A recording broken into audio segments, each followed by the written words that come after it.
एक से दो अच्छे हैं, क्योंकि उनके परिश्रम का फल अच्छा मिलता है।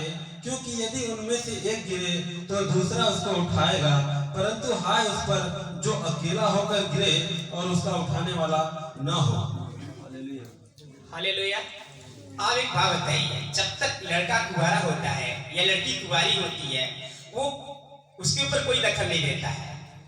एक माँ बाप का सहायक होता है, लेकिन कब तक देखता है। लेकिन पति पत्नी का जो प्रेम है, परमेश्वर ने तन बोला है, जब पत्नी गलती करती है तो पति क्या करता है, अरे तुम क्या कर रही हो, अच्छा नहीं है। और पति भी अगर मान लीजिए गलत काम करता है तो पत्नी भी क्या करती है, उसको बोलती है। कभी कभी क्या होता है, यही नहीं, जब समस्या आती है, जब प्रॉब्लम आता है, जब पति गिरता है किसी काम में, तो पत्नी क्या करती है, संभालती है। एक पत्नी को भेजा जाता है, मेडिकल लाइफ में भी देखा जाए तो पत्नी किसी भी परिस्थिति में अपने पति की सहायता करती है, और पति भी किसी भी परिस्थिति में अपनी पत्नी की क्या करता है, सहायता करता है, गिरी होकर उठाता है। तो परमेश्वर ने एक हमें क्या करता है, गृहस्थ से लेकर सेवा से लेकर दुख सुख से लेकर सब में सहभागी होने के लिए ये जिम्मेदारी देता है प्रभु। और ये प्रेम जो देता है ये मनुष्य की ओर से नहीं है, क्योंकि परमेश्वर का वचन कहता है जिसको परमेश्वर जोड़े मनुष्य अलग नहीं कर सकता। ये बहुत बड़ी चीज है। तो एक से भला दो अच्छे हैं, एक से भला अकेले रहना तो हम क्या है, गिरेंगे तो नहीं उठ पाएंगे ना। अगर ऐसे भी जनरली देखा जाए तो एक आदमी गिरता है, दूसरा न उठाए तो भी उठ जाएगा, नहीं उठता है। हमारे जीवन में पत्नी ऐसी ही बहुत सहायक रूप में खड़ी होती है। जब पति कुछ होता है तो पत्नी बहुत संभालती है, काशियों में हर परिस्थितियों में देखने को मिलता है। जी क्या करते हैं, इफिसियों 5:11। हे पत्नियों, अपने अपने पति के ऐसे अधीन रहो जैसे प्रभु के, क्योंकि पति पत्नी का सिर है, जैसे कि मसीह कलीसिया का सिर है और स्वयं ही देह का उद्धार करता है।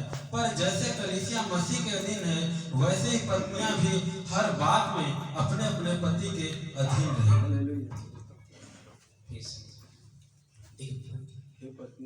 हे पत्नियों, ध्यान सुनिएगा, यहाँ बहुत सारी पत्नियां हैं, बहुत सारी क्या है, पत्नियां हैं। तो आप लोग भी ध्यान से सुनिए। हे पत्नियों, अपने अपने पति के ऐसे अधीन रहो। अधीन का मतलब क्या होता है कि जो इनकी ऑर्डर मिलती है, जो इनकी आज्ञा मिलती है, हमें फॉलो करना चाहिए।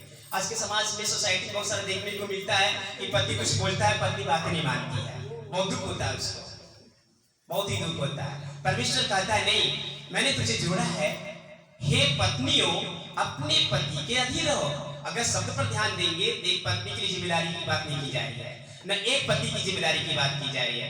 परमेश्वर ने, प्रभु यीशु मसीह ने पूरे संसार को बनाया है, सारे पत्नियों की बात कर रहा है प्रभु। इसलिए कहा हे पत्नियों, अपने पति के अधीन रहो। इसलिए हर एक पत्नी को, एवरी वाइफ को, प्रत्येक पत्नियों को अपने पति का अधीन होना चाहिए।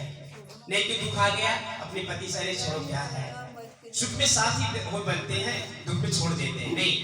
इसका भी प्रभु लेखा लेगा न्याय के समय, जब प्रभु आएगा। तो जरूरी है कि हे पत्नियों, अपने पति के अधीन रहो,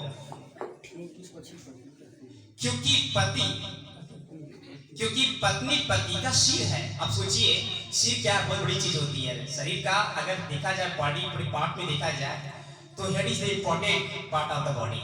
एक सिर जो है शरीर का बहुत बड़ा, प्रभु ने उसकी उपाधि दे दिया कि पत्नी पति का, पत्नी है ना, पत्नी पति का क्या है, सिर है। इतना बड़ा महत्व देता है प्रभु। इसलिए तन भी एक तन बोला, सिर बोला। तो इस पर ध्यान रखना है कि पति पत्नी को परमेश्वर जोड़कर कितना प्रेम जाहिर करता है। ये व्यवस्था किसी मनुष्य ने नहीं दिया, इसमें आपको पहले बताया है। ये व्यवस्था यीशु मसीह की ओर से आया है, प्रभु की ओर से आया है।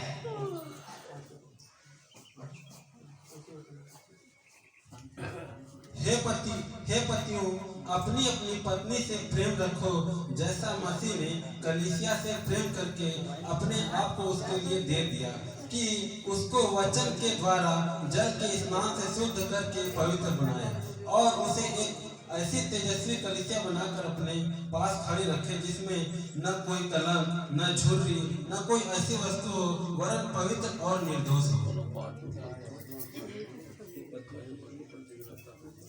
आप सुनिए, ड्यूटीज, कर्तव्य देखिए। एक पत्नियों का क्या कर्तव्य होता है पतियों के क्या कर्तव्य होता है सब प्रभु ने बताया अपने वचन में। इसलिए देखिए, हे पत्नियों, हे पतियों, अपनी अपनी पत्नियों से ऐसे प्रेम रखो। अब प्रभु हस्बैंड को भी कहता है, पति को भी कहता है कि अपने पत्नियों से ऐसे प्रेम रखो। हम जितने भी पति होते हैं अपने पत्नियों से भी प्रेम करना है। एक पक्ष की बात प्रभु नहीं करते हैं कि हे पत्नियों अपने पति के अधीन रहो। इधर प्रभु कहते हैं पीसियों में बाइबलिकल से देखेंगे कि हे पतियों अपने पत्नी से